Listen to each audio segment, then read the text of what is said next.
So he said that his BP is high, he can't make statement and can't. I am in pain. I am in severe pain. I can't turn this neck anymore. If anything happens to me, the Inspector General of Police should be held accountable. Over the years, political and economic corruption has become a rising phenomenon.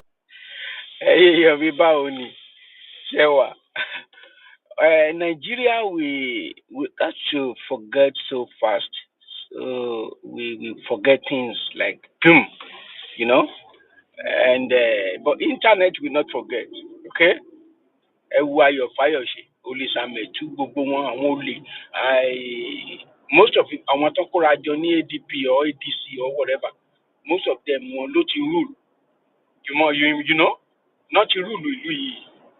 So even our present government don't want to want job lower by.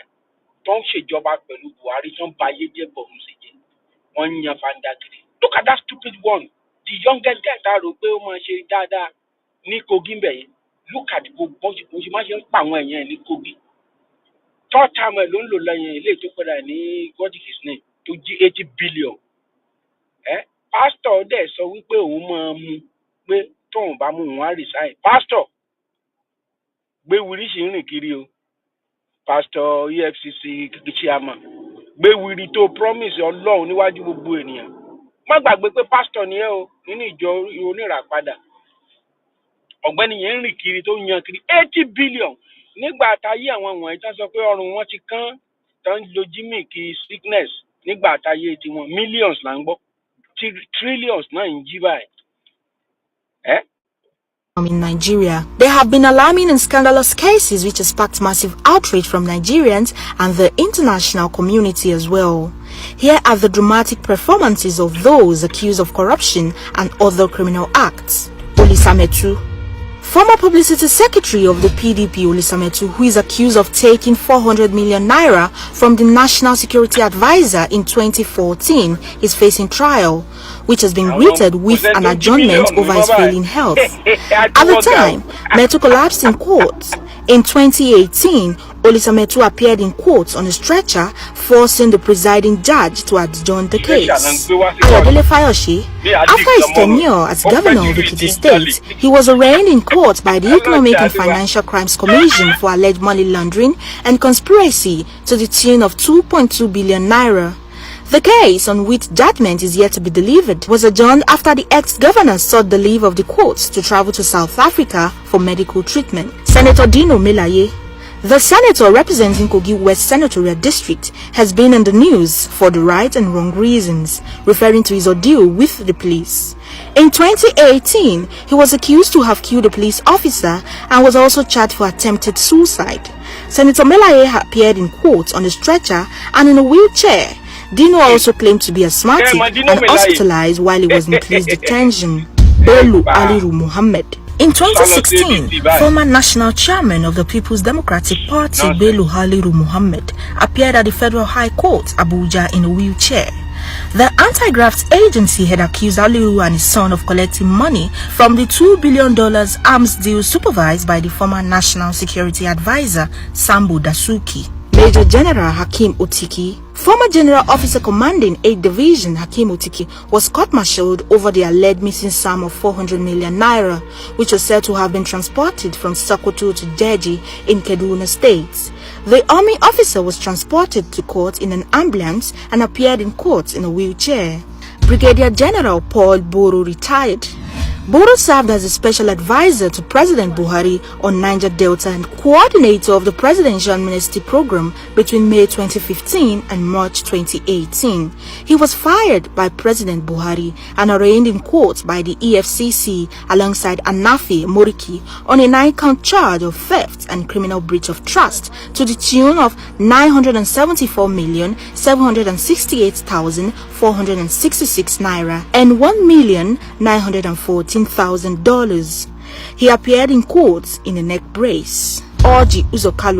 The anti-graft agency EFCC arraigned former governor of Abia State Orji Uzor and his then Commissioner of Finance Ude Jones Udeogu and Company, Slok Nigeria Limited, on an amended 39-count charge of fraud. Counsel to Kanu said that Kalu was away in Germany for medical treatment and was advised by his doctors to remain in Germany. Gbogbo àwọn tẹ́ ń gbórúkọ ẹ̀ ọ̀pọ̀ Kálù ìbáyìí ó sì wà ní Senate lọ́wọ́lọ́wọ́. Ìjọba Buhari Ọbásanjọ́ gbé EFCC kalẹ̀ láti fi gbógun ti àwọn opponent. Òun ló dẹ̀ jẹ́ kí àwọn kan má fẹ́ gba state police láàyè báyìí. Ẹ̀rù ń bà àwọn èèyàn pé àwọn gọ́vọ̀nà tó ń gbowó bìtìbìtì tẹ́gbọ́n mi ń kówó fún lọ́wọ́ báyìí. Wọ́n ò fowó yẹn ṣe nǹkan kan. Ọmọ ìlú dẹ̀ dákẹ́ orúkọ Tinubu lẹ̀ ń pè. Tinubu ṣé Tinubu ló ṣe ayédàtiwa l'Ondo state tèmi ti wà ní. Owó tó ń gbà bá a bí sókun kò ní ṣàn. Òun la ṣe ń pariwo wípé nǹkan tó ní sí resource control is the best way to go. Oníkálùkù ń gbà yẹn àwọn ọmọ ìlú wọn á mọ̀ wípé ẹ̀yin wèrè tẹ́ bá náwó wa nàkúnà a máa gé yín lọ́rùn dànù ni. A máa pa yín ni. Ètò máa lọ jólè bàbá ẹ̀, ètò máa jó bàbá ẹ̀ mọ́lé, wọ́n á jó bàbá ẹ̀ mọ́lé. Torí pé orí everybody á pé ńgbà yẹn. Ọ̀ká ẹ lọ máa pín owó. Ẹ lọ máa pín owó ní Àbújá ẹ̀ kó sùn pé kẹ́ ẹ sá lọ kẹ́ lọ pín owó yẹn. Kẹ́ wá débi kẹ́ lọ máa ṣe pàtí orí burúkú. Òun náà lélẹ̀. Most of them tí Buhari gbé ńgbà yẹn tán ja olè tẹ́ mọ̀ pé wọ́n jalè. Ẹ má máa sọ pé corrupt. Ẹ má máa sọ pé embezzle. Òyìnbó wàhálà ni. Ẹni olè. Káwọn ọmọ wọn máa gbọ́ pé bàbá wọn olè thief. Ẹ má máa sọ pé embezzlement ẹ̀ ń sọ yẹn nonsense ni. Now tó tiẹ̀ wá bà mí nú jẹ́ irú àwọn ìyá gàlagàlà kẹ́ ẹ máa wá sí trade fair kẹ́ wá lọ máa jà ń bẹ̀ kẹ́ dẹ̀ mọ̀ pé ẹ̀yin lẹ bàlújẹ́. Kẹ́ ẹ mọ̀ pé ẹ̀yin lẹ bàlújẹ́ ẹ fi sanwó olúlẹ̀ ẹ jẹ́ kó ṣèkó ẹ jẹ́ kó sanwó èkó. Ẹ̀yin north ẹ̀yin lẹ bà Nàìjíríà jẹ́ ẹ̀yin. Including my humble self standing here, all the politicians in northern Nigeria in the last 15 years, we should be held accountable to what is happening in northern Nigeria in terms of poverty, unemployment, lack of education, lack of security. As of 2016, some of us that live here in Kaduna, and Northwest in particular, were not aware of anything called banditry, kidnappings, or insurgency. If there's anybody here who is aware of that, can also attest to the fact that as of 2016, not 2019, 16, there was nothing like kidnappings even in Benogwari. I can tell you that for a fact. What went wrong? Come, let me tell you the major problem of Nigeria. The major problem of Nigeria is northern part of the country. Northern Nigeria are the major problem of Nigeria. If you want to see conflict, northern Nigeria. Rape, northern Nigeria. Refugees, northern Nigeria. Thieves. In fact, if you want to see thieves stealing on an industrial scale, come to northern Nigeria. Thieves fully engaged in primitive accumulation, come to northern Nigeria. In fact, I am from northern Nigeria. I am proud to be an indigenous of Borno State. I am from Borno State. I am proud to be an indigenous of Borno State, from the northern part of the country. But I want to tell you that the major problem of this country is northern part of the country. These are people, if you want to see hatred, if you want to see conflict, if you want to see nepotism, cronyism, any other thing you can label. In fact, if you carve out southern part of the country from Nigeria and give it 10 years, they are going to be recognized among community of nations because of the development they will have. 70% of the people who govern this country are from the northern part of the country. But if you want to see hunger, starvation, and any other thing, it's from the north. Why? We are the major problem. But our people doesn't want us to be speaking the truth. And that is why we continue to somersault in this kind of issue. All of us.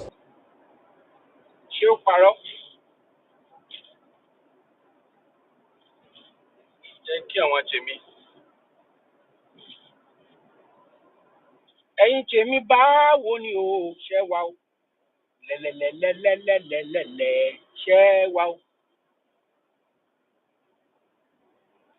ṣẹ́ wa o lẹ́lẹ́lẹ́lẹ́lẹ́lẹ́lẹ́ ṣẹ́ wa o.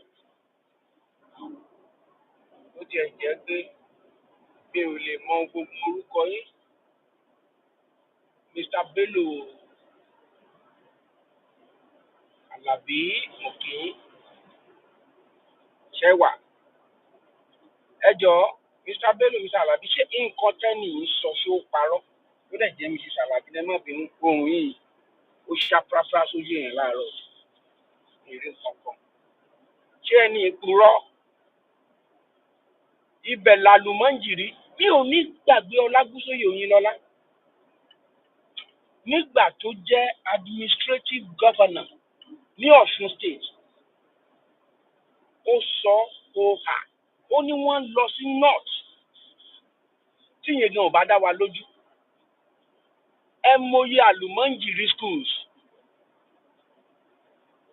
tí Goodluck Jonathan tó kọ́ that very good man tí wọ́n ń tì báyìí pé kó máa bọ̀ kó wá tó bá jẹ́ mi ní Jonathan máa kàn tutọ́ sí wọn lára ní twẹ́ẹ̀ ẹ má bà reputation mi jẹ́ twẹ́ẹ̀ tutọ́ sí wọn láyà ni tẹ́ bá mọ nǹkan tó ṣẹlẹ̀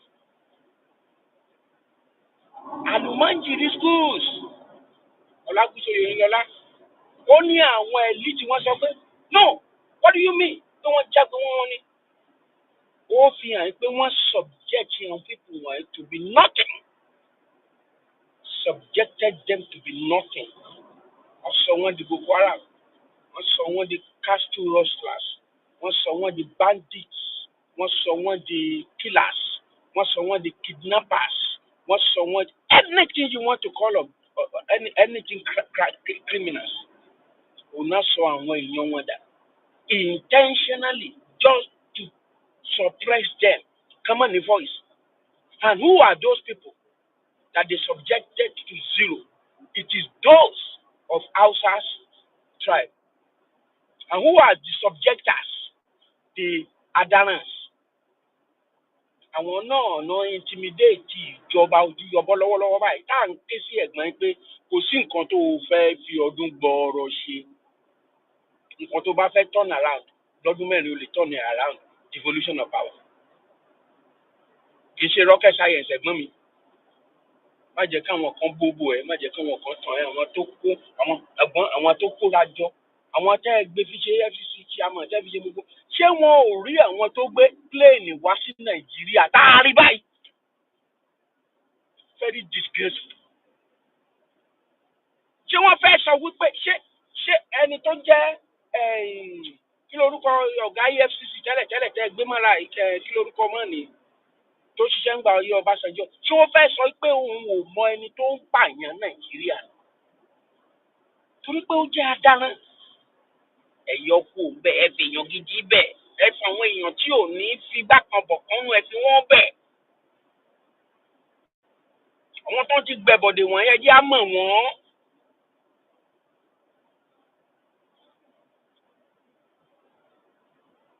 á máa ṣe ẹ́ bí ọkà náà ẹ̀gbọ́n gbogbo security ìdí ẹ̀ pátá o tún lọ fi fáìsì ẹ̀ o tún lọ fi ṣe kínní.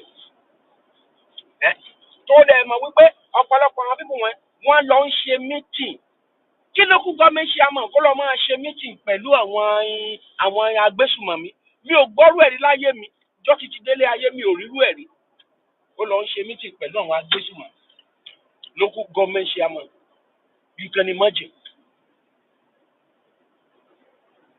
A ní problem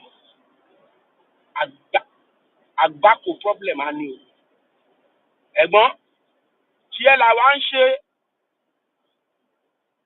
olóòótọ́ kì í lẹ́ni àwa ìlà lè bá ẹ sòótọ́ ọ̀rọ̀ ẹ̀gbọ́n mi telling you the truth ẹ̀rí gbogbo àwọn tó kóra wọn jẹ́ ìrìngìní kan ẹ̀ẹ́dákàwé kan ìrìngì kan èyí tó jẹ́ ẹ̀gbọ́n mi gan brọ́dà mi ọ̀nkù mi yẹn Gbàjàbíàmíà ó yẹ kí o lè gbé ẹ̀gbọ́n mi síbì kan ìwọ ni chief of kó o pé devolution of power kò sí kò ní kíní nínú kí là ń ṣe rẹ́gbẹ̀rẹ́gbẹ̀ tá à ń kí dá ṣe adáná wa jẹ́ ẹni tó You can imagine kẹ́ lọ máa dọ̀bálẹ̀ tẹ́ ẹ̀ bá ti lọ dọ̀bálẹ̀ bá a dáná ẹ̀ ní tí ìdìbò ẹ̀wọ̀ ẹ̀gbọ́n mi bó ṣe ń lágbáláńgbá kiri wọ́n pa ènìyàn ní òkè ọdẹ wọ́n pa èèyàn bí ẹran pakúpa ẹ̀gbọ́n mi ẹ wá ẹ lọ síbẹ̀ tó bá jẹ́ pé kàṣírìn náà ti pààyàn tó jẹ́ nọ́ọ̀sì náà ti pààyàn wà á ti fò lọ́bẹ̀ ìyàwó ẹ̀ á ti fò lọ́bẹ̀ Ṣèyí Tinubu á ti fò lọ síbẹ̀ why now why so tó máa ń pa Yorùbá báyìí kò kàn ẹ́ ẹ̀gbọ́n gbéṣan lẹ̀ kí ló dé gbéṣan lẹ̀ kódà àbá tọrọ ní ká má sọ náà dẹ́dẹ́ mi náà àwọn African leaders ó yẹ kí àwọn African leaders kọ̀ọ̀kan kọ́ lọ fún ara wọn gbóògùn jẹ àwọn tó ń ṣe olórí African mostly West Africa kọ́ lọ gbóògùn jẹ fún ara wọn kọ́ kàn pa ara wọn dànù báwo lẹ ṣe lọ máa tọrọ owó nílùú òyìnbó tẹ́ máa tọrọ owó lọ́wọ́ àwọn tó colonize tó jẹ́ pé ibẹ̀ lẹ tún máa lọ máa ṣe ìpàdé ààbò after how many years ẹ lọ pa ara yín dànù kò sẹ́ni tó máa pa yín ẹ bínú kẹ́kàn fòkùnso kẹsàn wípé ẹ ti ṣe Ọlọ́run ẹ ṣe dá o. Èkó la wà yìí láti Kogi láti wá ké gbàjarè sí bàbá wa Tinubu pé kó gbà wá lẹ̀ ó ti sún wa inú ilé níjẹta wọ́n sì lọ bá máa nǹkan nínú ilé ẹ̀ lẹ́ẹ̀rín ìgboro lọ́ṣà ládàá lọ́rùn àwọn Fúlàní wọ́n gé lọ́bẹ lọ́rùn ọlọ́pàá mẹ́ta ló pa fìjìláńtẹ́ 4 tó ń pa ọlọ́pàá tó ń pa fìjìláńtẹ́ kí làwọn aráàlú tún fẹ́ sọ kí ló fẹ́ ṣe.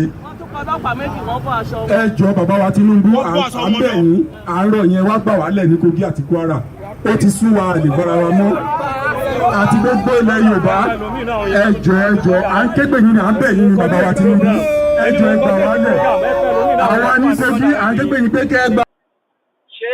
ṣé eléyìí tọ́ ṣé ó tọ́ káwọn àtọ̀húnrìn wá tẹ́ ẹ mà pé Buhari ló ní ká máa bọ̀ tẹ́ ẹ dẹ̀ mọ̀ ṣé ó tọ́ ẹ̀gbọ́n it's a disgrace to your administration ọmọ Yorùbá ṣẹ̀ṣẹ̀ wá máa bẹ̀ẹ́ ní nǹkan tó jẹ́ ẹ̀tọ́ wọn ààbò ẹ̀tọ́ wọn ni káṣẹ̀ wá máa bẹ̀ fún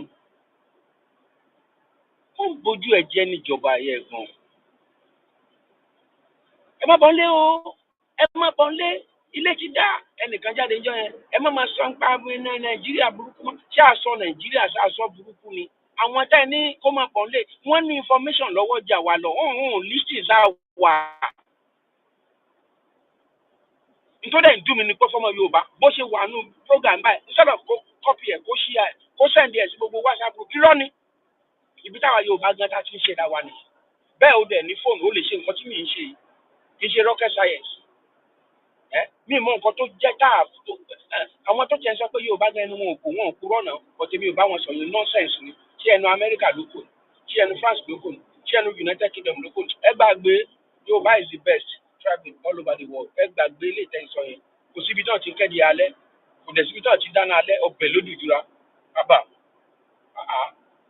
ẹ jẹ́ káwa support tara wa tẹnitẹni àti sàǹtàǹtà bí mo ṣe sọ Yorùbá ti ṣe pé mi lè sọ English dáadáa náà tí n bá sọ English mo mọ̀ pé màá ní viewers tó pọ̀ wọ́n ti dè mí lèmi fẹ́ fi express ara mi dáadáa I fit speak easily English I fit speak if I no speak correct English I talk broken now pidgin English I fit talk pidgin English well now small una go dey hear with the thing wey I dey talk now but to say to express myself in Yoruba is the way to go you know I want to talk about I want to tell about man.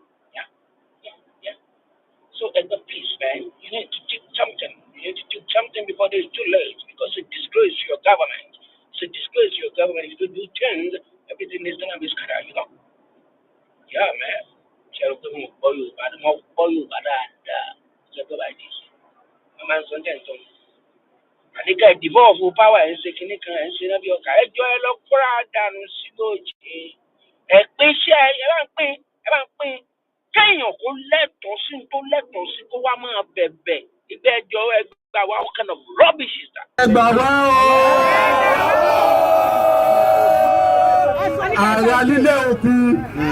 ààrẹ lílé òkun ní Kogi àbẹ̀yìn àìtòrò lọ́hùn ẹ̀rẹ́ gbàrà lílé o. ẹgbà wá o. ẹ̀ẹ́dẹ́jà rájá o. ó ti súra o. ẹgbà wá o. ẹ̀rọ lọ́wọ́ o. àbẹ̀yìn gbogbo ẹ̀yìn security forces, Nigerian Army, Nigerian Air Force, Nigerian Navy, Nigerian Police. Kò yọ ẹ̀yin náà sílẹ̀, family yín wà ní Kogi, ó wà nílẹ̀ Òkun, ó wà ní gbogbo ilẹ̀ Yorùbá o. Kò yọ anybody sílẹ̀, àti gbọ́ngbà tó ń gbé general kan l'Abuja. If a general in Nigerian army can be kidnapped and be shot at, who are we the bloody civilian? Ẹ jọ̀ọ́ nítorí Ọlọ́run ẹ gbà wálẹ̀, ó ti sú wa, ẹ wá gbèjà wa jà o. And somebody is on national television denied that there is no war in Nigeria. Why it is that there is IDP camp everywhere? Why? Why? Tí o bá sógun dùn yẹn. Why are we lying? Why are we lying? Why are we deceiving ourselves? Tẹ̀dẹ̀ ń rọ̀ bìtìbìtì owó sí defence. Ẹ kó gbogbo àwọn tó wá defence yẹn náà. Kẹ́ wọ́ọ̀dì wọn náà. And the worst part is that kì í ṣe pé àwọn defence wa kì í ṣe pé wọn ò ń try o. Àwọn ọmọ tó wà ní mostly àwọn those people on field, àwọn tó ń defend wa nínú igbó nínú kinní wọ̀nyẹn, wọ́n á wá lọ fún wọn lóúnjẹ kékeré. Báwo lẹ ṣe lè máa fún àgbàlagbà ní ẹja kékeré àwọn mẹ́wàá kẹ́nìkan gba ẹja máa méjì láìṣe Jésù Olúwa ló mọ gàrí abọ́ kan láìṣe ẹfẹ́fẹ́ kàrà méjì àtẹ̀jà wẹ́wẹ́ bọ̀yàn mẹ́rin gbẹgbẹ́ni ọ̀hún. Àgbègbè la rí nínú kinní náà kódà náà kẹ́gbọ́n kẹ́rì jíìgì cabinet yẹn náà kí ló ń ṣẹlẹ̀?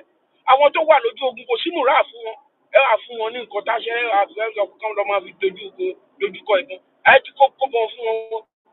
Àwọn air force ó yẹ kó intelligence this time drone. Why now? Ẹ má pa àwọn people wọ̀nyí sínú gbọ́mọ̀ náà, ẹ má pa àwọn àmì wa nípa pàṣípìnì náà. What is really wrong with us? Kí ló ń ṣe wá gan pàápàá? Kí ló ń ṣe wá?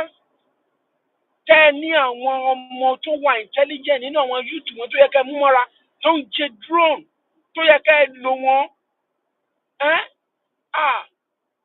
Ẹ má báyé jẹ́ torí Ọlọ́run. Àwọn ọmọ youth wọn wọ́n wà pa gan. Àwọn ọmọ yín náà ń lò káàkiri gbogbo àgbáyé tẹ́ ẹ̀ bá mọ ẹ̀gbọ́n mi. A tún wá ń lo àkókò yìí láti wá tọrọ kinní kan lọ́wọ́ gbogbo ìjọba Nàìjíríà. Èní ni ọjọ́ ìbí bàbá wa Chief Sunday Adéyẹmọ Ìgbòho Òòṣà. A fẹ́ kẹ́ fún wọn ní gift ẹyọ kan.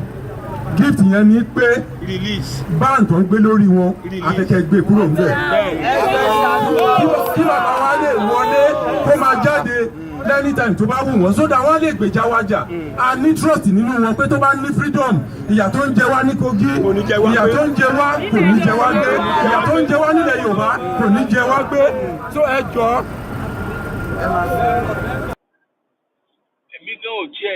Èmi gan ò ní gbà ká mọ Adéyẹmọ bá yín dá sí rọ́bìṣì tẹ́ ń ṣe torí ọlọ̀tẹ̀ nìyí. Ìgbà tán fẹ́ lọ pa Sunday mọ́lé ṣé gbogbo yín ò mọ̀gbà náà ṣe protest ìkà nìyí. Bí mo ṣe sọ fún àwọn èèyàn gbà ni Sunday máa dẹyẹ ó máa di kinní kan ó máa di mẹ́rin níbì kan wọ́n fẹ́ pa ń gbà yẹn. Àmúwanú mi ti yẹn wọ́n fẹ́ pọ̀ ọmọ lọ́mọ mo ní Sunday Chief máa mà dá wọn lóhùn tọ́ni kó wá ṣe rálẹ̀ máa mà dá wọn lóhùn kó ní Kútọ́nù tó wà ìgbà yẹn ló wà Kútọ́nù yẹn tọ́ni kó máa bọ̀ kó máa sí kankan máa ṣe rálẹ̀ wọ́n máa rí ní Gbìndó wọ́n máa rí ní òkè Lísà wọ́n á rí lókèrè wọ́n á rí ní Tàfábàlẹ́wà wọ́n á rí ní Ìdí Arẹrẹ Ìdí Àyìnrẹ́. Yorùbá ẹ bẹ̀rẹ̀ nìyẹn kó wá bá yín gbà yín lẹ́nu nígbà tó bẹ̀rẹ̀ kí lẹ̀ ṣe gbàtàn jólé ẹ̀ kí lẹ̀ ṣe ṣe ti rókò àdògàn ṣe ti rókò àfà ṣe ti rókò àdògàn ṣe ti rókò àfà ẹ̀yìn kàdédé wọn kí làwọn gómìnà yín ní Kwara àti Kogi kí náà ń gba owó fún ṣé Sunday Igboho gbowó lọ́wọ́ bàbá lákú bàbá yín ni ẹnìkan refreeze account ẹ ní kó wá bá yín gbé kó wá máa bọ̀ kó wá gbà yín kẹ́ ẹnìkan gbé báàní kó ń bẹ̀ torí pé kó lè wá fàyà ìgbóòbọ̀n àbí. These guys are just, you are so selfish. You are so selfish. Bó ṣe ń jẹ bó ṣe mú láti jọ ìbò lẹ gbéra yín sí.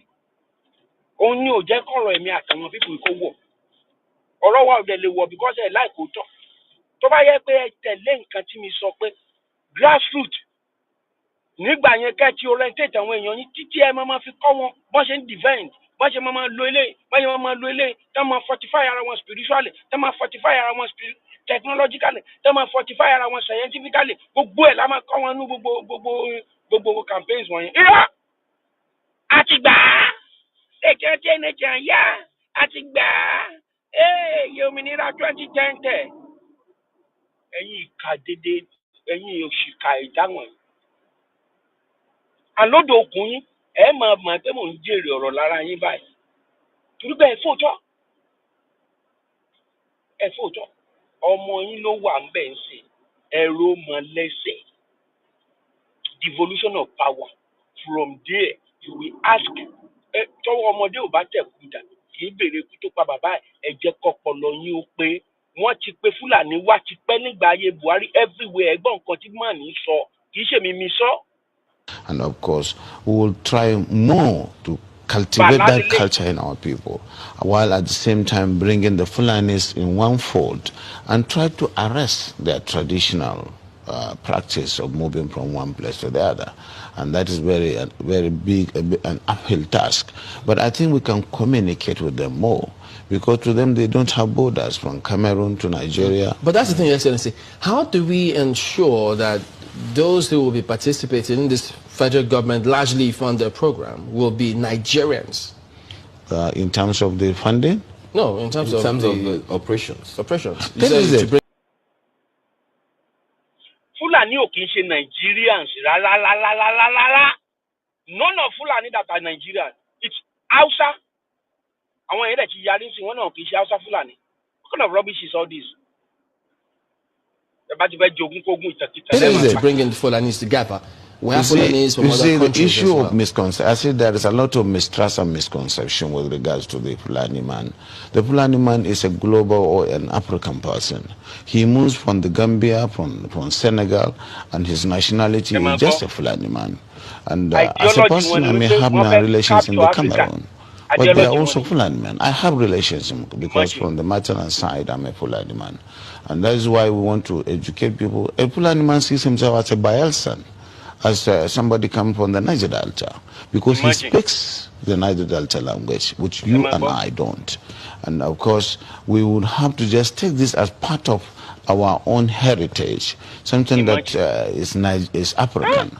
And that we cannot just close the border and say the Fulani man is just a Nigerian or this. No. In most cases, the crises are precipitated by those outside Nigeria. When there is a reprisal, it is not the Fulani man within Nigeria that causes it.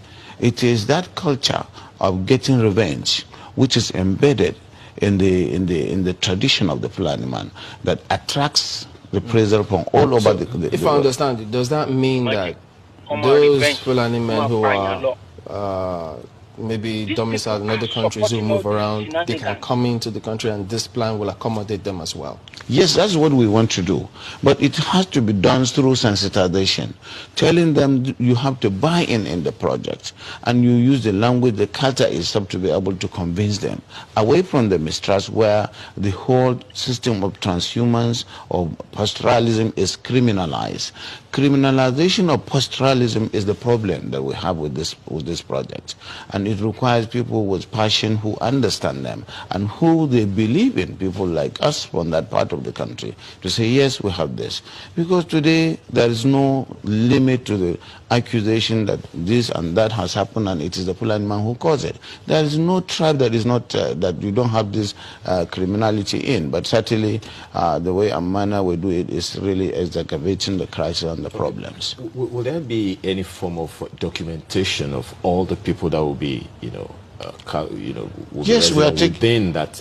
Oh yes, that is going to give Nigeria the opportunity to really have the best in terms of documentation in the demographics. Because, as I said, the Fulani man settles anywhere he can feed his cattle. And so, if they are put in one place and they are made to understand that this is to see. You see where the devolution of power is necessary. A Fulani man can settle everywhere. Why not here in America? Let them come and settle here in Kent or in Seattle. Come settle Sigbo Kombe. What kind of mindset is stupid mindset is this? Buhari, he brought these people from nook and cranny of Africa. And I saying, one mama fee trailer don't go to Congo, what to get here, everywhere. Londo City. And when people want the best in for everywhere because what if you be violent, everybody. And then woman, kini ede and there we see one alone and landlord association in the Yoba. And you to le Yoba. And your man Yoba te one that's put a 10 bafula ni te if you do come actually. Ke my pay or tao dollar leje. Want to wall everywhere. Taba shele abayara wajeni. They are made to understand that this is to save them and their animals. They are exposed to the vagaries of the forest and what is going on, cattle rustling, killings and what have you. And that's why it is important for them to understand that staying in one place is good. And of course, in terms of the best practice. Just because you want to subject them to nothing. Oh, is one of your children among of these gracers? Is your children among of them? No.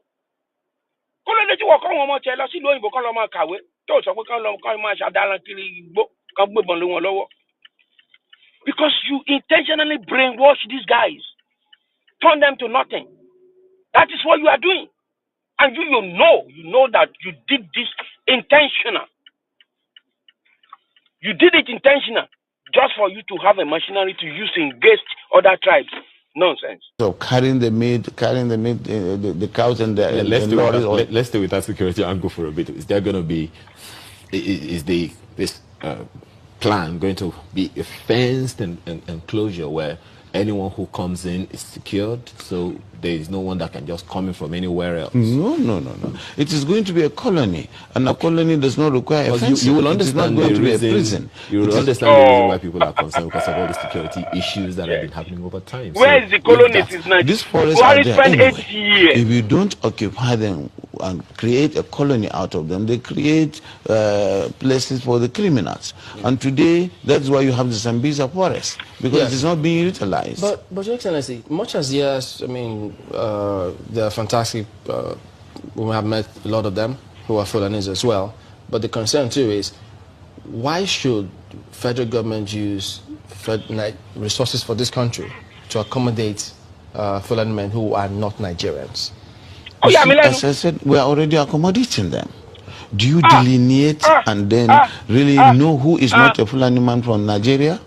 They are all Nigerians, because I said their identity, their own citizenship is Nigerian, even though we have relations all over the world, all over the Africa. And so, presumably they are Nigerians. We are done in that country. Get me. That is the misunderstanding. They move from one place to the other, and they have relations, kith and kins in all the parts of the country, and even outside the country.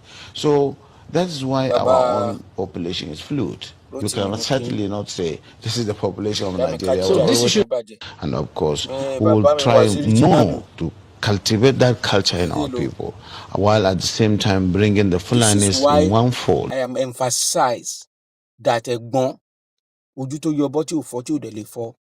the power before it is too late.